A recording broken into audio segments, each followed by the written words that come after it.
ഒടുവിൽ പരാതികൾക്ക് പരിഹാരമാകുന്നു.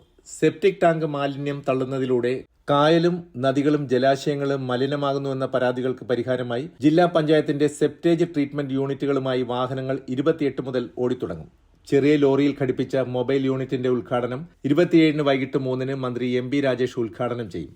ഒരു മൊബൈൽ യൂണിറ്റിന് 50 ലക്ഷം രൂപ വീതം മുടക്കി 3 വാഹനങ്ങളാണ് വാങ്ങുന്നത്. 2 എണ്ണം 28 നിരത്തിലിറങ്ങും. വീടുകളിലും സ്ഥാപനങ്ങളിലുമുള്ള സെപ്റ്റിക് ടാങ്ക് മാലിന്യങ്ങൾ സുരക്ഷിതമായി ശേഖരിച്ച് ശാസ്ത്രീയമായി ശുദ്ധീകരിക്കുകയും മാലിന്യത്തിലെ ഖരപദാർത്ഥങ്ങൾ പ്രത്യേക രാസലായനി ഉപയോഗിച്ച് വളമാക്കും. അതിലെ വെള്ളം 4 തലങ്ങളിലെ ശുദ്ധീകരണത്തിന് ശേഷം പുറത്തേക്ക് വിടും. ഈ കോളി ഉൾപ്പെടെയുള്ള ബാക്ടീരിയയെ വരെ ഫിൽട്ടർ ചെയ്തിട്ടാണ് വെള്ളം പുറത്തേക്ക് വിടുക.